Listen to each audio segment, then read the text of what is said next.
ऊपर वाला कभी भी किसी को इतना मोहताज ना बनाए जितना आज नेहा आशीष तिवारी के जो भाई हैं अभय तिवारी, वो अपने आप को बहुत ज़्यादा मोहताज और ठगा हुआ महसूस कर रहे थे। क्यों महसूस कर रहे थे? हमने देखी थी उनकी लाइफ, जो लोगों के आंकड़े लग रहे थे ना, तो बस वैसे ही जो एक सच का खुलासा बाहर हो गया। लोगों को तो शक काफ़ी हद तक था, मतलब 99% लोग जो है ना इस बात को बोल रहे थे कि ऐसा है ऐसा है, और अब वो 100% कन्फर्म हो गया है जब उनके भाई ने भी इस बात को बोला है कि हाँ वाकई में ऐसा था। क्या था, चलिए आपके साथ शेयर करते हैं। Hi friends, welcome back to my channel. तो हम बात कर रहे हैं नेहा और सचिन की, यानी कि कुछ महीनों पहले जब ये बात उठी थी तब ये कह के उन बातों को दबा दिया गया था और सिंपैथी ली गई थी कि एक सिंगल मॉम है, एक विडो औरत है, एक आयरन लेडी है और वो अपना सर्वाइव कर रही है अपनी जो है अपनी बच्ची के साथ, अपनी ज़िंदगी को जो है ट्रैक पर लाने की कोशिश कर रही है। फिर वो क्रिएटर ग्रुप में शामिल हुई और उन्हीं क्रिएटर ग्रुप में से कोई था जिनके साथ इन्होंने भाई का रिश्ता बनाया, और वो रिश्ता भाई के रिश्ते के साथ साथ कब अफेयर में चेंज हो गया किसी को कानों कान भनक नहीं थी, बस थी तो किसी एक को थी। तो अभय ने अपनी लाइफ की है, वो हॉस्पिटल के बाहर बैठे हुए थे, क्योंकि जैसे आप सबको पता है कि उनका फुल टाइम चल रहा है, तो मे बी वो शायद एडमिट डेट हो गई हो। और ऐसे हालात में इन लोगों को बिल्कुल भी शर्म नहीं आई। कहाँ तो इतने बड़े बड़े वादे दावे ये सब कुछ किए जा रहे थे कि नहीं उनके घर में प्रेग्नेंट लेडी है, हम ऐसा कुछ नहीं करना चाहते थे, कोई प्रॉब्लम क्रिएट नहीं करना चाहते थे। तो क्या उस प्रेग्नेंट लेडी की डिलीवरी अब हो गई है? तो ऐसे टाइम पर किसी को इस तरह का टॉर्चर करना, सदमा देना, उनके घर को जलील करना, उनकी ननद को जलील करना, उनके हस्बैंड को उनके भाई के लिए, उनकी बहन के लिए जलील करना, मेंटली हैरेस करना, टॉर्चर करना, क्या इन लोगों को सही लगा? कभी तो कोई रिश्ता था। तो जैसे आपको पता है कि 3-4 दिन पहले अभी सचिन ने लाइव किया था। वो लाइव इसलिए किया था क्योंकि ये प्रेशराइज किया जा रहा था, क्योंकि जब से नेहा की सगाई हुई है, नेहा ने बिल्कुल बात सब बंद थी इनकी, लेकिन इधर सचिन थे और वो जबरदस्ती चाहते थे कि उनकी बातें हों, और वो चाहते थे कि वो उससे बातें करें। वो उनको धमकाते थे, मैसेजेस करते थे, इवन उनको ब्लैकमेल करते थे कि मैं ये सारी चीज़ें लाइव कर दूंगा, ये हमारी पर्सनल बातें हैं, पर्सनल चैट है, वो सब लाइव कर दूंगा, सारी दुनिया को बता दूंगा कि तुम जो आयरन लेडी बन के घूमती हो, तुम कोई बेचारी नहीं हो और हमारा ऐसा रिश्ता है, भाई बहन का रिश्ता नहीं है। तो देखिए अभय तिवारी ने क्या कहा है, उन्होंने ही ये सारी इनकी पर्सनल चैट भी दिखाई है। तो भाई यही कहूँगी, पब्लिक है, पब्लिक सब जानती है। तो ऐसा ही नहीं है कि पब्लिक बहुत समझदार है, उनको अंदाजे लग गए थे। जब एक क्रिएटर के थ्रू ये सारी बातें बाहर आई थी तो वो भी बहुत समझदार ही होंगी भाई, जिनको उन्होंने प्यार की नज़र से ये सारी चीज़ें समझी और पकड़ा और ये सारी चीज़ें बाहर निकली। बाकी क्रिएटर को भी अंदर ही अंदर चीज़ें सब मालूम थी और भनक पड़ गई थी, लेकिन बस कोई बुराई लेना नहीं चाह रहा था, इसलिए सब चुप थे। लेकिन जब बात इस पे आई कि मनीषा पे, कि मनीषा विक्टिम है, उसका रोना देखो, वो तो वाकई में विक्टिम है, उसकी कोई गलती भी नहीं है, लेकिन मैं ये कहूँगी कि विक्टिम होने के साथ साथ उसने बेवकूफ़ी भी की है। जब उसके पास सोशल मीडिया का इतना बड़ा सपोर्ट है, हाथ है, इतनी ऑडियंस है उसको सुनने के लिए, इवन उसकी मदर इन लॉ है जो उसको बहुत प्यार करती हैं, सपोर्ट करती हैं, तो अपने लिए स्टैंड क्यों नहीं लिया? क्यों सारी चीज़ें बर्दाश्त करती रही? 1.5 साल बहुत लंबा पीरियड होता है। अगर तुम्हें पहले से ही सारी चीज़ें पता थी तो क्यों झेली? आज की पढ़ी लिखी लड़की होने के बावजूद भी अगर तुम ये सब करते हो तो जो बिल्कुल पढ़ी लिखी नहीं है उससे क्या उम्मीद करेंगे? तो ये सारी चीज़ें ना केवल झेली, और किस बिना पे झेली? क्या तुम कम अच्छी दिखती हो? क्या तुम कम पढ़ी लिखी हो? क्या तुम अपने ससुराल का ख्याल नहीं रखती हो? क्या तुम अर्न नहीं कर रही हो?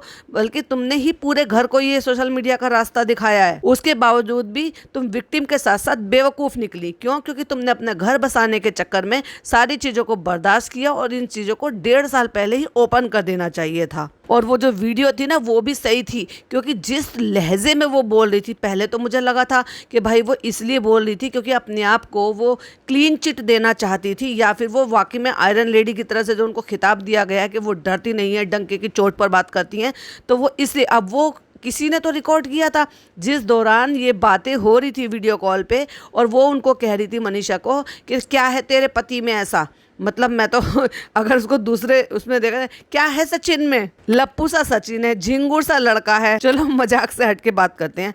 तो जब उन्होंने कहा कि क्या है तेरे पति में, मेरे पीछे तो कॉलेज के लड़के तक जो है ना मेरे पे फिदा हैं और लाइन लगी पड़ी है, तो आपको पहली बात तो ये सारी लाइनें बोलने की कोई ज़रूरत नहीं थी और शर्म आनी चाहिए थी। एक विडो होने के बाद, एक बच्ची की माँ होने के बावजूद भी आप ऐसे बोल रहे हो। लेकिन मुझे लगा, मैंने कहा हो सकता है ताव ताव में आके आपने ऐसे बोल दिया हो, लेकिन कॉलेज के लड़के इस उम्र में, अब तो आप कॉलेज में नहीं हो, कॉलेज छोड़े हुए भी आपको सालों हो गए हैं, लेकिन फिर भी आपने हो सकता है भाई उसको चुप कराने के लिए बोला हो, लेकिन वो जो एक्सेंट था, बात करने का तरीका था, या जिस लहजे में उन्होंने ये जवाब दिया था ना, मुझे तो वो तभी खटक रहा था। लेकिन फिर भी मुझे लगा 1% कि मे भी शायद उनके पास इससे ज़्यादा बेहतर तरीका ना हो उसको समझाने के लिए कि तू ऐसा मत सोच, ऐसे तेरे पति में क्या है जो मैं तेरे पति के पीछे पड़ूंगी। तो फिर पड़ी क्यों थी भाई?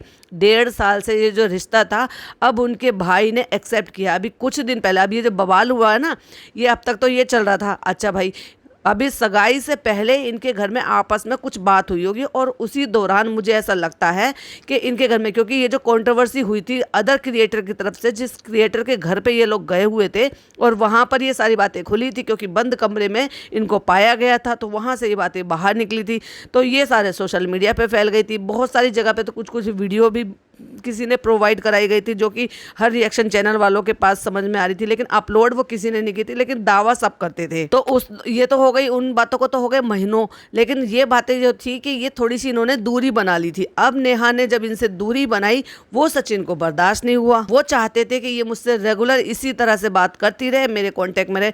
जब वो मूव ऑन करना चाहती थी तो इन्होंने मूव ऑन करने नहीं दिया। इधर इन्होंने भी इनका रिश्ता तय किया और शादी की पक्की कर दी। अब सुनने में तो ये आ रहा है कि वो उनको वो पहले से जानते हैं, क्योंकि अभय उनको भाई बोलते थे। तो देखो, भाई तो वो बोल ही देते हैं, जब आपके जीजा का रिश्ता होता है, जब तक जीजा बनते नहीं है तो भाई बोल देते हैं, उसमें कोई बुराई भी नहीं है। लेकिन हो सकता है पहले से जानते हो और वो बड़े हैं तो इसलिए वो उनको भाई बोलते थे।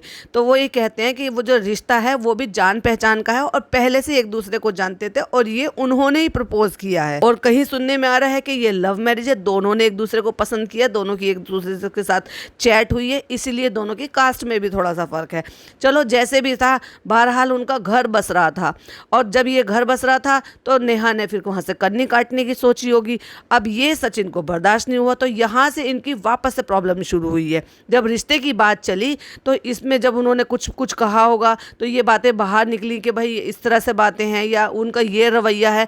तो मैं भी, क्योंकि आपको पता है कि गुस्सैल तो हैं अभय, और उनको अपनी उनकी बहन के लिए कोई भी चीज़ ऐसी होती है तो वो बर्दाश्त नहीं होती। और मैं तो कहूँ दुनिया को भाई, सबको ऐसा ही भाई मिलना भी चाहिए, जो कुछ भी हो जाए लेकिन अपनी बहन का साथ नहीं छोड़े। इतने पर भी कि उसको पता है कि मेरी बहन गलत है और वो एक्सेप्ट कर रहा है उस चीज़ को, डंके की चोट पर कर रहा है, मगर अपनी बहन को मरने के लिए थोड़ी ना छोड़ देगा वो। और हमें भी ये बात 100% कन्फर्म तभी हुई है जब, अब तक मैंने भी नहीं बोला था, लेकिन सोशल मीडिया पे पूरे पे ये सारी बातें वायरल थी कि हाँ कुछ है इनके बीच में। लेकिन अब तक, जब तक उन्होंने अपने मुंह से क्लियर नहीं की, जब वो लाइव आए हैं उन्होंने बताया, तो उनके चेहरे पर उनका दिल का दर्द, दुख, वो सब महसूस हो रहा था। कैसा फील हो रहा होगा एक माँ को, कैसा फील हो रहा होगा उसके भाई को। वो भाई अंदर से पूरी तरह से टूट चुका है, लेकिन टूटने के बावजूद भी वो अपनी बहन को मझधार में नहीं छोड़ना चाहता। अब गलती चलो इंसानों से हो जाती है, तो तुम अपने रास्ता देखो, वो अपना रास्ता देख रही है, उसका रिश्ता तय हो गया, वो अपना रास्ता देख रही है, आप अपना रास्ता देखो। आप अपनी एक्सेप्ट कर रहे हो ना कि आपने मनीषा के साथ बहुत गलत किया है, शादीशुदा हो, अब उसको टाइम दो, उसको देखो, अपना घर बसाओ, क्यों बेकार में जबरदस्ती के पड़ रहे हो पीछे की तरफ। जब उनके भाई ने, अभय ने, ये 2 महीने पहले की बता रहे हैं वो, कि मैंने मामला सॉर्ट कर दिया था और ये कह दिया था कि तुम अपना रास्ता देखो, मैं अपना रास्ता देखूंगा, उसके बावजूद भी ये अपनी वाइफ के साथ वहां पर पहुंच गए सगाई में। किससे पूछकर पहुंचे थे और कैसे मनीषा पहुंच भी गई थी। तब मनीषा को ख्याल नहीं आया कि जब वो कह रही है कि मुझे ये औरत बिल्कुल भी पहले से पसंद नहीं थी, पिछले 1.5 साल से वो उस पर शक करती थी और उसको कंफर्म था कि मेरे हस्बैंड का इसका कोई रिश्ता है।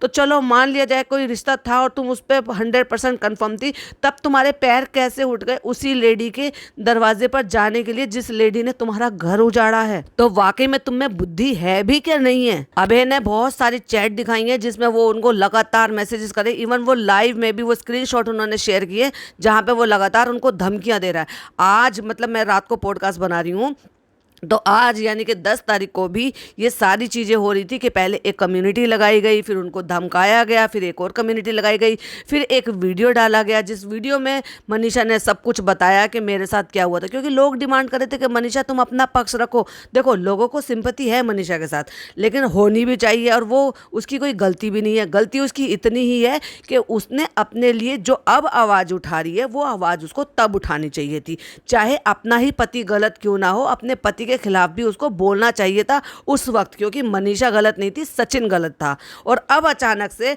वो ये कह रहे, ये पोर्ट्रे करने की कोशिश कर रहे हैं दोनों हस्बैंड वाइफ कि सिर्फ और सिर्फ सारी गलती जो है वो नेहा की है। क्यों? क्योंकि वो एक लेडी है, क्योंकि वो एक सिंगल मदर है, क्योंकि वो विडो है, क्योंकि वो औरत है, इसलिए उसकी गलती हो गई है। जब गलती दोनों की है तो सजा भी दोनों को मिलना चाहिए। उसके कैरेक्टर को खराब करके और खुद को अपने आप को सीधा सच्चा बताकर ये तो कोई अच्छी बात नहीं हुई। लेकिन इन सब में पिस रहा है एक भाई, एक माँ, बड़ा ही हताश, बड़ा ही, क्योंकि वो भी अंधेरे में थे। अभी कुछ दिन पहले इनकी मम्मी जो है वो बद्दुआएं दे रही थी कि जो कोई गलत वीडियो बनाता है वैसे बनाता है, क्योंकि उस वक्त तक उस माँ और उस भाई को पता ही नहीं था कि उनकी बेटी की भी गलती है। मैं नेहा को ना ही यहाँ सही बता रही हूँ और ना ही मैं ये कह रही हूँ कि उसकी कोई गलती नहीं है, गलत तो उसने किया है। पहली बात तो भाई बहन का रिश्ता शर्मसार किया है, शर्म आनी चाहिए। क्योंकि एक बार को देखा जाए तो हमारे यहाँ फर्स्ट कज़न में तो नहीं होती, लेकिन सेकंड और थर्ड कज़न में हमारे यहाँ निकाह हो जाता है। इन द सेंस बुआ के घर में जो मतलब बुआ का जो बेटा हो गया है उसके साथ शादी हो सकती है, और जो दूर के होते हैं, खाला के बेटे होते हैं, उनके साथ हो जाती है, लेकिन चचा ताऊ के बच्चों में नहीं होती है। तो मेरा कहने का मतलब होता है ये हमारे मज़हब में है, लेकिन अगर देखा जाए हिंदू रिलीजन में तो उसमें बहुत बड़ी इस चीज़ के लिए मान्यता मानी जाती है कि भाई बहन का रिश्ता जब धागा बांध दिया जाता है तो वो पवित्र हो जाता है। एक हो गया मुँह से भाई कहना और एक हो जाता है पवित्र धागा बांधना, उससे तो वो रिश्ता और ज़्यादा गहरा हो जाता है। इन लोगों को उस रिश्ते की भी शर्म नहीं आई। एक तरफ तुम राखी बांध रहे हो और दूसरी तरफ तुम जो है ये रंगरलियां मचा रहे हो। आप किसको आकर धमकाओगी और आप किसको कहोगे? अब मुझे बहुत ज़्यादा, सही बताऊं ना तो मेरी आंख में आंसू आ गए थे ये सुनकर, जब अभय ने ये कहा था कि हाँ मैंने कहा था और मैंने डंके की चोट पर कहा था। क्योंकि जब वो लाइव थे तो लोग उनको कमेंट कर रहे थे कि अब अपनी मूंछ मुंडवा लो, क्योंकि वो गर्व के साथ बोल रहा था कि मैं अपनी बहन को जानता हूँ, मेरी बहन की अगर गलती हुई और मेरी बहन अगर गलत निकली तो मैं अपनी मूंछें मुंडवा लूंगा। लेकिन जब अब सारी बातें क्लियर हो गई हैं और सब बातें पता चल गई हैं, तब उन्होंने कहा है कि हाँ मैं मूंछ मुंडवा लूँगा अपने। तो मुझे वाकई में बहुत धक्का सा लगा और बड़ा फील हुआ कि देखो एक भाई की क्या दुर्दशा हो गई है एक बहन की वजह से। दूसरी तरफ उसकी वाइफ एडमिट है, वो ऐसे टाइम पर है, तो वो अब बताओ ये कंट्रोवर्सी को संभाले, अपनी वाइफ को संभाले, क्या क्या संभाले। वहीं उन्होंने एक और क्रिएटर है जो मुझे उनकी जोड़ी बड़ी अच्छी लगती थी, यानी कि वो नेहा के साथ हमेशा अक्सर पाई जाती थी और ढेर सारी रील्स हैं उनके साथ, और वो उनकी सगाई में भी थी। उन पर भी इस बात के लिए अभय ने जो है इल्ज़ाम लगाया है या फिर कहो कि सच बताया है कि वो इन सब चीज़ की भागीदार थी, यानी कि वो एक तरीके से देखा जाए तो मीडिएटर थी। तो क्या उनको भी एक दफ़ा भी ये समझ में नहीं आया कि अगर वो भाई बहन नहीं होते और सिर्फ दोस्त होते और अट्रैक्शन हो जाता तो समझ में आता, लेकिन वो तब भी गलत था जब वो शादीशुदा था। हाँ, अगर सचिन शादीशुदा नहीं होते और अगर इनका भाई बहन का रिश्ता नहीं होता तो किसको ऑब्जेक्शन था? भाई कर लेते शादी, रख लेते रिश्ता, किसको कोई दिक्कत नहीं होती, क्या ही फर्क पड़ती है। अभी भी तो इंटरकास्ट मैरिज हो रही है, तभी इंटरकास्ट मैरिज हो जाती। लेकिन वो शादीशुदा है प्लस तुम लोगों ने भाई बहन का रिश्ता रखा, ये तो बहुत ही सरासर गलत किया। ये तो मैं ये कहूँगी कि हिंदू धर्म का भी मजाक उड़ाया। उसके बाद कोई और कम्युनिटी हो रही है, फिर किसी और ने कम्युनिटी लिख दिया, और भाई इतना सारा कम्युनिटी है, वो भी मैं प्रूफ के साथ आपके साथ शेयर करूंगी नेक्स्ट पॉडकास्ट में। Till then bye bye, take care.